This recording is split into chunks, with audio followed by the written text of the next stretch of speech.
ஸ்ரீ துர்கா லக்ஷ்மி சரஸ்வதி தாயே சரணம். நல்லன எல்லாம் தரும் நவராத்திரி. இந்த நவராத்திரி திருவிழாவை முன்னிட்டு நவராத்திரி குறித்த பல சிறப்பான செய்திகளை தொடர்ந்து பதிவு செய்து வருகின்றோம். அந்த வகையில் 3வது பாகமாக இன்று கொலு வைப்பதனுடைய தத்துவம், கொலு படிகளில் வைக்கின்ற பொம்மைகளினுடைய சிறப்பு, அதை பற்றி சிந்திக்க இருக்கின்றோம்.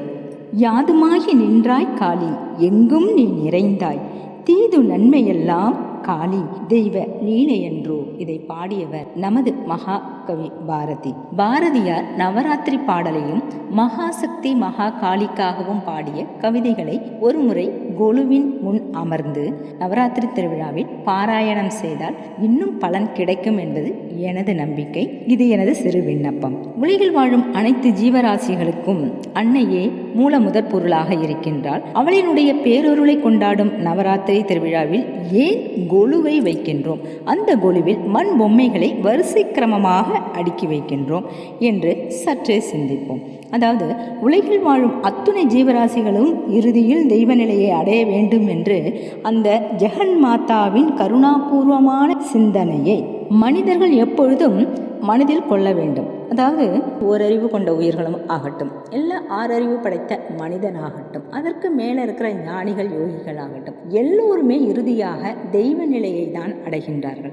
அந்த தெய்வ நிலையை எல்லா ஜீவராசிகளும் அடைய வேண்டும் என்பதே அன்னையினுடைய நோக்கமாக இருக்கின்றது. அது இந்த பிரபஞ்சத்தில் இறைவன் தோற்றுவித்த அனைத்து உயிர் வாழிகளினுடைய பொம்மைகளை, அதாவது உருவங்களை கொலுவில் அலங்காரப்படுத்தி அமர வைக்கின்றோம். சரி, கொலுன்னா என்ன அப்படின்னு முதல்ல பார்க்கலாம். கொலு என்ற சொல்லிற்கு நம்மளுடைய அகராதியில் என்னென்னலாம் அர்த்தம் இருக்குது தெரியுங்களா? அழகான பொருள், அரச சபை, அரச முன்னிலை, திருவோலக்கம், உல்லாச வீற்றிருப்பு. நவராத்திரி பண்டிகையில் பொம்மை அலங்காரம். கொலு என்ற சொல்லுக்கு அழகு என்ற ஒரு பொருளும் உண்டு. ஆக அந்த கொலு என்ற பதமே ஒரு மிகச்சிறந்த ஒரு எல்லாரையும் ஈர்க்கக்கூடிய ஒரு பதத்தில் இருக்கின்றது. அந்த காலத்திலலாம் அரசர்கள் கொலு தர்பார் என்று தன்னுடைய அரசபையில் ஒரு அரங்கை அமைத்திருந்தார்கள். இந்த கொலு தர்பாரில் வீற்றிருந்தான் மன்னன் அப்படின்லாம் நாம் படிச்சிருப்போம் நம்மளுடைய புராண வரலாற்று கதைகளில். அதன் பிறகு அந்த கொலு என்ற பதத்தை பயன்படுத்தி இறை வழிபாட்டில் எப்படி கொண்டு வந்தார்கள் அப்படின்னா, அதில் உலகத்தில் உள்ள ஜீவராசிகளினுடைய உருவ பொம்மைகளை வரிசை கிரமமாக அடுக்கி வைத்து அந்த வழிபாட்டு முறையை ஒன்று உருவாக்கி அனைத்து உயிர்களும் தெய்வ நிலைக்கு செல்ல வேண்டும், கடைசியில் முக்தி பேர் அடைய வேண்டும் என்ற எண்ணத்தை எல்லாரும் தெரிந்து கொள்ள வேண்டும் என்பதற்காக நம்முடைய முன்னோர்கள் நவராத்திரி திருவிழாவில் மிக அழகானதொரு கொலு கண்காட்சியை அமைத்தார்கள். இப்போது நம்மளுடைய தமிழ் பதத்தின்படி கொலுக்கு என்ன அர்த்தம் சொல்கிறோம் அப்படின்னா, ரொம்ப அழகு அப்படின்னு சொல்கிறோம். அதையே இன்னும் கூடுதல் சிறப்பாக சொல்லணும்னா தெய்வீக ஈர்ப்பு. அதாங்க, எல்லா பொம்மைகளுமே எந்த ஜீவராசியாக இருந்தாலும் எல்லா பொம்மைகளையும் கொலு படிகளில் அமர்த்தி வைக்கும் பொழுது அது தெய்வீக இருப்பாக அமர்கிறது. அடுத்ததாக பார்த்தோம்னா தெலுங்கில் இந்த பொம்மல கொலுவு அப்படின்னு சொல்லுவாங்க. பொம்மல கொலுவு என்ற அந்த சொல்லுக்கு பொம்மைகளின் கோட்டை என்ற பொருள். கண்டிப்பாக ஆந்திராவிலையும் கொலு வைக்கிறாங்க. நவராத்திரி திருவிழா மகாசக்தி மகாகாளியை நினைத்து துர்காஷ்டமி விழாவை மிகச் சிறப்பாக கொண்டாடுகின்றார்கள். கன்னடத்தில் இல்லையா அப்படின்னு கேட்டிங்கன்னா, கர்நாடகாவிலையும் தசரா என்ற பெயரில் மிகச் சிறப்பாக கொண்டாடப்படுகிறது. துர்காஷ்டமி என்ற பெயரில் வட இந்தியாவிலும் கொண்டாடுறாங்க. நம்மளுடைய இந்தியாவை சுற்றி இருக்கின்ற அன்னை காளி தேவிக்கு நாம் கொண்டாடுற இந்த சிறப்பான திருவிழா நவராத்திரி திருவிழா நம்மளுடைய ராமகிருஷ்ண பரமஹம்சர் கூட பேசிய காளி. அவங்க யாதுமாகி நின்றாய் காளி என்று பாரதியார் இங்கே பாடினாங்க. அங்கே எல்லாமே காளி தான் அப்படின்னு சொல்லி ராமகிருஷ்ண பரமஹம்சர் அவளுடைய திருப்பாதங்களில் சரணடையும் பொழுது அந்த அன்னை அவர்கிட்ட தினமும் பேசினாங்க, அவருடன் உரையாடினாங்க. அப்படின்னும் பொழுது அந்த காளியினுடைய பேரருள் எப்பேற்பட்டது என்பதை நம்மளால் புரிஞ்சிக்க முடிகிறது.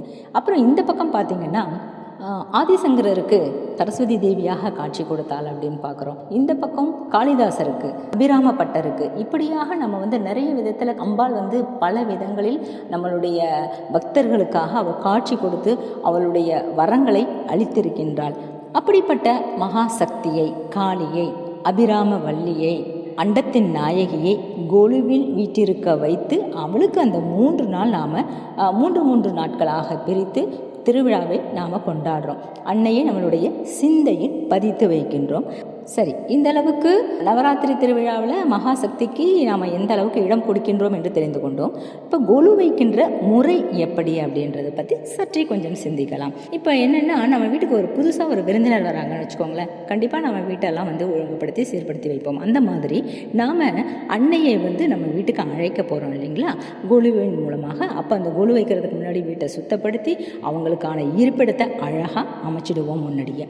அந்த இருப்பிடம் தான் கொலு படிகள் அப்படின்னு சொல்கிறோம். அந்த கொலுப்படி ஒற்றை வரிசையில் இருக்கலாம், 5, 7, 9 அந்த மாதிரி இருக்கலாம். நம்மளுடைய இட வசதிக்கு தகுந்த மாதிரி நம்ம எல்லாருமே வச்சுக்கிறோம். இப்போ நவராத்திரியை பொறுத்த வரைக்கும் பார்த்தோம்னா, நவ கிரகங்களினுடைய சக்தியை வைத்து அன்னையை வணங்கி அன்னையிடமிருந்து நாம் முழு ஆசி பெறுகின்றோம் என்பதுதான் உட்பொருள்.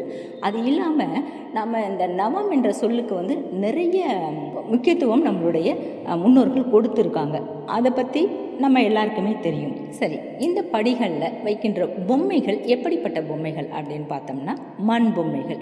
ஏன் பொம்மைகளை மண் பொம்மைகளாக அடுக்குனாங்க அப்படின்னு சொன்னால், இந்த மண் வளத்தை பற்றி மனிதன் சிந்திக்காமல் மண்ணுக்குள்ளே போயிடக்கூடாது அப்படிங்கிறதுக்காக நம்மளுடைய முன்னோர்கள் என்ன பண்ணாங்க, நம்மளுடைய தட்சிணாயன காலத்தில் பூஜைகள், நம்மளுக்கு வழிபாட்டு முறைகள், பண்டிகைகள்லாம் துவக்கத்தில் வைக்கிறாங்க. அப்படி வைக்கும்போது ஆடி மாதத்தில் முதல்ல அன்னையை வணங்குறாங்க. அப்போ அதுக்கப்புறம் ஆவணி மாதத்தில் பார்த்திங்கன்னா நம்ம கணேஷ் சதுர்த்தி கொண்டாடுறோம். இப்போ இந்த விநாயகர் சதுர்த்தி கொண்டாடும் பொழுது அதில் இருக்கிற ஒரு உட்பொருள் அப்படி என்னென்னா, இப்போ மழை வரப்போகுது, நமக்கு நல்லா தெரியுது. அதுக்கு முன்னாடி மண் வளத்தை பற்றி சிந்திக்கணும் மனிதர்கள் அப்படிங்கிறதுக்காக அந்த விநாயகரை என்ன பண்ணுறாங்க, அந்த காலத்தில் மண்ணால், களிமண்ணால் செஞ்சு அதுக்காக அதை உருவேற்றி அவரிடம் நம்மளுடைய வேண்டுதல்களை வைத்து, எங்களை நன்றாக இத்தனை ஆண்டு காலம் வாழ வைத்தால் இனிமேலும் எங்களை நன்றாக வாழ வைக்க வேண்டும் விநாயக பெருமானே, எங்களுக்கு வாழ்க்கையில் நாங்கள் எடுக்கின்ற எந்த முயற்சிகளுக்கும் எந்த ஒரு விக்னமும் வரக்கூடாது அப்படிங்கிற ஒரு விண்ணப்பத்தை அவர்கிட்ட வச்சு அவரை துதி பாடல்கள் எல்லாம் பாடி அவரை மகிழ்வித்து அதுக்கப்புறம் என்ன செய்கிறோம்னா, கொண்டு போய் நீர்நிலைகளில் விடுறோம் இல்லைங்களா. இந்த நீர்நிலைகளில் அந்த விநாயகரை கரைப்பதனுடைய ரகசியம், அந்த உட்பொருள் என்ன அப்படின்னா, அதுக்கப்புறம் மழை வரப்போகுது இல்லைங்களா, இந்த ஆவணி, புரட்டாசி, அதுக்கப்புறம் போயிட்டு ஐப்பசியில் அடைமழை பெய்ய போகுது.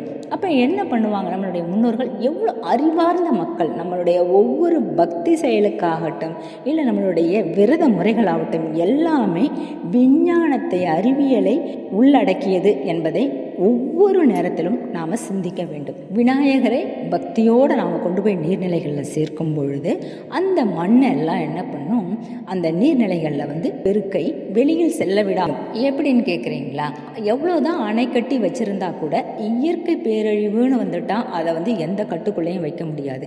அப்போ முன்னேற்பாடு, வருமுன் காப்போம் அப்படின்னு சொல்கிறோம் இல்லைங்களா, அதுக்காக நம்மளுடைய முன்னோர்கள் என்ன பண்ணாங்க, ஒவ்வொரு குடும்பத்தில் இருக்கிறவங்களும் ஒரு விநாயகரை கொண்டு போய் மண் உருவத்தில் செஞ்சு வணங்கி அதை கொண்டு போய் அங்கே விட்டு அந்த கரையை நல்லா என்ன பண்ணுவாங்களாம், மேடேற்றி அது அந்த மண்ணெல்லாம் கரைஞ்சி போகாமல் இருப்பதற்காக ஒரு வழி செஞ்சாங்க. அப்போ பிள்ளையாரை அப்படி கரைச்சாங்க.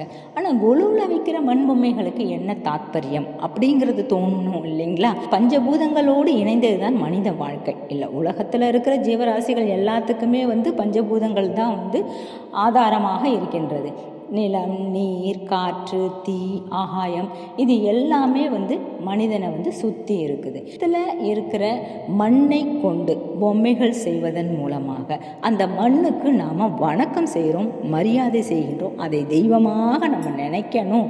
ஒவ்வொரு வீட்டுக்குள்ளேயும் அந்த மண் உள்ளே வரணும், அதை நாம் தெய்வமாக போற்றி வழிபடணும் அப்படிங்கிறத நம்மளுடைய முன்னோர்கள் திட்டவட்டமாக நமக்கு தெளிவுறுத்தியிருக்காங்க. அந்த வகையில் இந்த மண் பொம்மைகள் எல்லாம் நம்மளை உலகத்தில் இருக்கிற எல்லா ஜீவராசிகளினுடைய உருவங்களும் மண்ணால் செய்யப்பட்டுவிடும். இந்த கொலுவில் நாம் வைக்கிற முறைகள், வரிசை கிரமம் இருக்குது இல்லைங்களா, அது எப்படின்னா அதில் ஒரு சிறப்பு இருக்குது. அந்த 9 படிகளில் கீழிருந்து மேலே அந்த முதல் படியில் பார்த்திங்கன்னா ஓரறிவு, இந்த மாதிரி 3வது, 4வது, 5, 6 இப்படி படிப்படியாக ஓரறிவிலிருந்து ஏறறிவு, 3 அறிவு அப்படின்னு போகுது. இப்போ இது சிவபுராணத்தில் நாம் பார்க்கலாம். எப்படி தெரியுங்களா, புல்லாகி, பூடாகி, புழுவாகி, மரமாகி, பல்விருகமாகி, பறவையாய், பாம்பாய், கல்லாய், மனிதராய், பேயாய், கணங்களாய், வல் அசுரராகி, முனிவராய், தேவராய், செல்லா நின்ற தாவர சங்கமத்துள் எல்லா பிறப்பும் பிறந்தளித்தேன் எம்பெருமான் அப்படின்னு சொல்லி சிவபுராணத்தில் வந்து அடியார் பெருமக்கள் பாடுற மாதிரி இப்போ இந்த வரிகளை நினச்சிக்கிட்டு நாம் கொலுப்படியை அமைக்கும்போது அப்படியே இருக்கும். முதல்ல புல் பூண்டு இதெல்லாம் இருக்கும். ரெண்டாவது வந்து நத்தைகள் மீன் நீரில் வாழறது இருக்கும். அதுக்கப்புறம் நிலத்திலும் நீரிலும் வாழக்கூடியவைகள் இருக்கும். அப்புறம் தரையில் வாழறது இருக்கும். அதுக்கப்புறம் வந்து மரம் செடி கொடிகளில் வாழறது ஒரு படியில் இருக்கும். இந்த மாதிரியான அமைப்பை வீட்டில் வச்சாங்க. இப்போ இதனுடைய ஒரு உட்பொருள் ஒன்று இருக்குது. அதாவது இந்த காலத்தில் குழந்தைகள் வளரும்போது அவங்களுடைய அறிவை இயற்கை சார்ந்த கற்பனை விதமாக நாம் உருவாக்குவதற்கு என்ன பண்ணுறோம்? இப்போல்லாம் தொலைக்காட்சி இருக்குது, கைபேசி இருக்குது. அதில் பலவிதமான இயற்கை காட்சிகளை நம்ம பார்க்கும்போது அவங்களுடைய எண்ணங்கள் கற்பனைகள் விசாலப்படுகிறது. அந்த காலத்தில் மனிதன் என்ன பண்ணுவான்? வீட்டுக்குள்ளே 4 சுவத்துக்குள்ளே தான் இருப்பாங்க. அப்போ அந்த உலகத்தை வீட்டுக்குள்ளே வச்சு பார்த்தாங்க. எப்படின்னா அவங்களுடைய கைத்திறமையை கொண்டு இந்த நிலம் நீர் காற்று சம்பந்தப்பட்ட அத்தனை உயிர் வாழிகளையும் அதில் செஞ்சு வச்சு வீட்டிலேயே அதை தெய்வங்களாக நினச்சி போற்றி வழிபட்டாங்க இல்லைங்களா? இது எல்லாம் நம்மளுடைய பக்தியினுடைய சிறப்பை கூறும் விதமாக அமைந்த வழிபாட்டு முறை தான். அப்போது கொலு என்பது எவ்வளோ உயர்ந்த தத்துவத்தை தரக்கூடிய ஒரு வழிபாட்டு முறையாக இருந்திருக்கு அப்படிங்கிறது நமக்கு நல்லா புரியுது. கொலு எப்படி வைக்கிறோம் அப்படின்றத பார்த்தோம். இந்த கொலு அப்படின்னாவே எல்லாருக்குமே தெரியுங்க. எந்த ஒரு நவராத்திரி திருவிழாவிலும் கொலு வைப்பவர்கள் பொம்மைகளை அழகழகாக அடுக்கி வைப்போம்.